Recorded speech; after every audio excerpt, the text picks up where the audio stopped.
박현경 기자의 인사이드 아메리카. 미국의 영화 사망률이 상승세로 돌아섰습니다. 이처럼 영화들의 사망률이 상승세로 전환된 것은 20년 만이라고 하네요. 또 블랙 프라이데이가 있는 11월로 접어들었는데 올 연말 쇼핑에 관한 새로운 보고서가 나왔습니다. 올 연말 다수의 소비자들은 연말 선물을 쇼핑하는 가운데 쇼핑 지출은 작년보다 더 늘어날 것으로 보인다라는 소식입니다. 박현경 기자. 네, 안녕하십니까. 이 영화 사망률이 상승세로 전환했다. 이건 좀 안타까운 소식이네요. 네, 그렇습니다. 월스트리트저널이 오늘 연방질병통제예방센터 CDC를 인용해 전한 내용입니다. 네. 보도에 따르면 2022년, 그러니까 지난해 영하 1000명당 5.6명, 그러니까 5명을 넘어서서 거의 6명 가까이 사망한 것으로 나타났습니다. 그 한 해 전인 2021년에는요. 영하 1000명당 5.44명이 숨졌는데요. 네. 이와 비교하면 작년에 영하 사망률이 3% 정도 증가한 겁니다. 네. 근데 여기서 3% 증가라고 하면 좀 적게 느껴질 수도 있겠습니다만 통계학적으로 볼 땐 유의미한 수치라는 분석입니다. 네. 이게 지금 미국 얘기예요. 네, 그렇죠? 미국입니다. 네. 그러면은 숨진 영화들 가운데 혹시 인종별로 나눠서 알아본 사망률도 따로 있나요? 네, 인종별로 봤을 때 흑인 영화의 사망률이 가장 높았습니다. 네. 흑인의 경우 영하 1000명당 10.86명이 사망해서 유일하게 10명 이상을 나타냈습니다.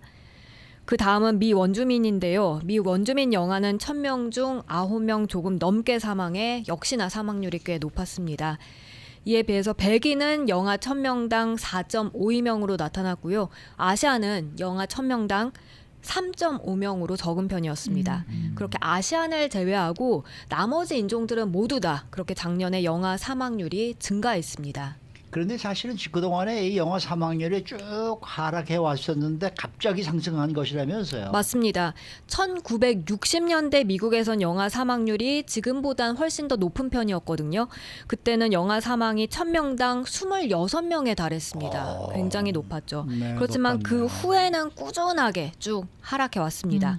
그러다가 미국 영아 사망 통계에서 통계학적으로 유의미한 상승세가 확인된 게 2002년이 마지막이었습니다. 예. 그러니까 이번에 2002년 이후 20년 만에 다시 상승으로 전환된 겁니다. 네. 네. 그래서 그동안 꾸준하게 하락했던 영화 사망률이 상승 전환한 거는 미국의 공중보건의 위기가 반영됐던 그런 현상이다. 이런 지적이 그래서 나오고 있는 거네요. 네, 전문가들은 그 부분을 꼬집었습니다. 예.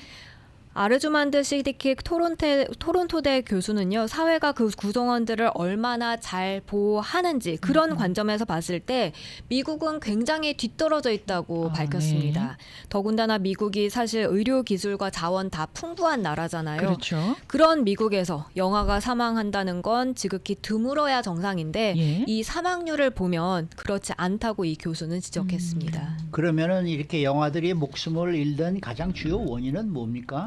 몇 가지 주요 요인들이 꼽혔는데 CDC에 따르면 가장 큰 주요 원인으로는 출산 과정에서 그 감염으로 인한 신생아 폐혈증이 지목됐습니다. 아, 네. 어허. 그리고 이와 함께 임산부의 건강 상태도 이 영아의 건강에 중대한 영향을 미친다는 설명이 나왔는데요. 예. 이게 작년 통계 자료다 보니까 코로나19 사태 여파가 작년 그 영아 사망률에 영향을 미쳤을 수 있다는 분석입니다. 예. 그리고 여기에 더해서 요즘 많이 나오는 그 약성 진통제, 오피오이드 남용이 사회 전반적으로 다 번진 게 임산부 건강에 역시나 부정적인 요소를 더했을 수 있다고 전문가들은 보고 있습니다. 저는 얘기 듣고 깜짝 놀란 게요. 출산 과정에서의 감염 때문에 신생아 폐혈증이 일어난다고 했는데 보통 병원에서 출산을 하잖아요. 병원에서 출산을 하는데 그런데도 신생아 그러네요. 폐혈증이 네. 와 이거 그게 정말 가장 큰 충격적입니다. 원인으로 지목됐습니다. 네.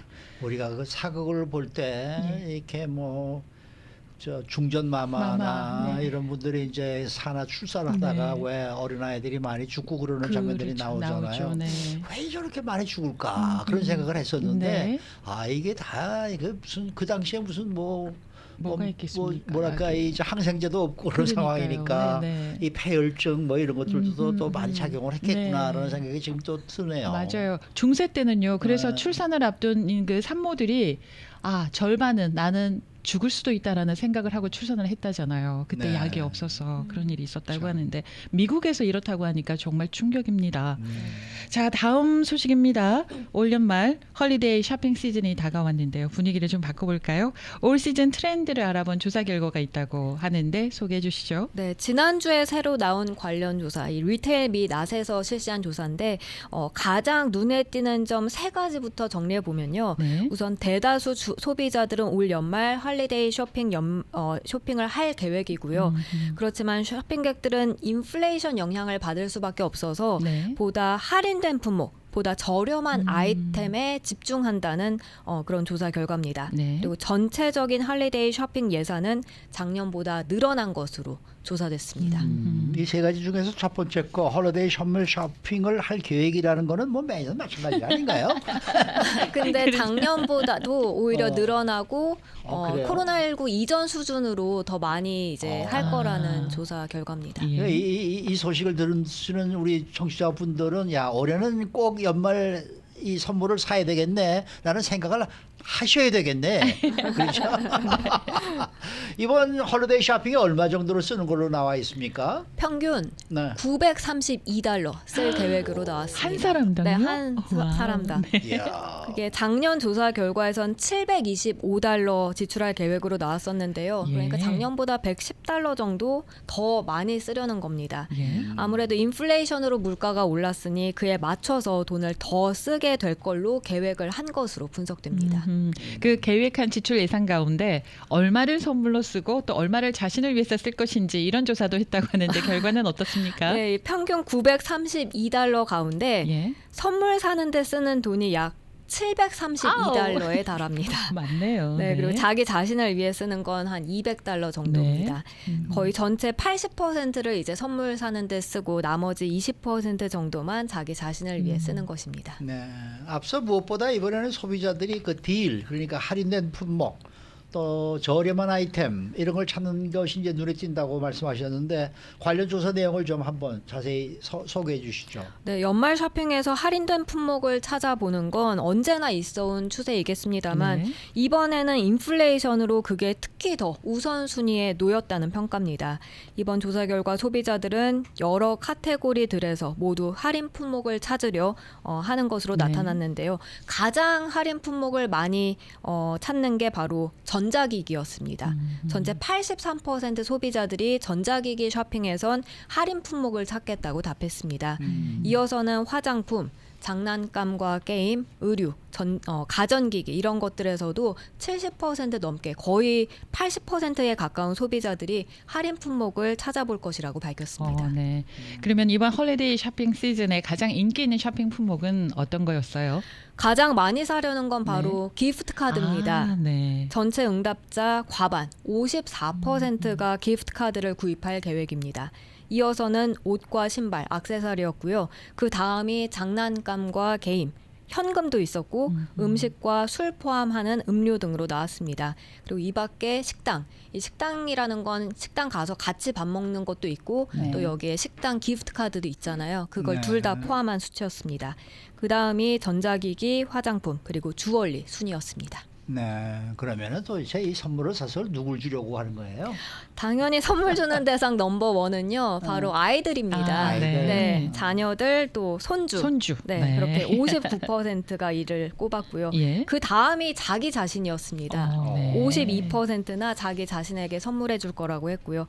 이어서는 배우자, 친구, 부모, 형제 이런 순으로 나타났습니다. 아니 손주 자녀가 1등이고 다음이 자기 자신이고 3등이 배우자란 말이에요. 네, 흥미롭습니다. 저하고는 뭐가 생각이 다 틀리네요. 게다가 배우자 다음에 친구가 그 다음이 부모예요.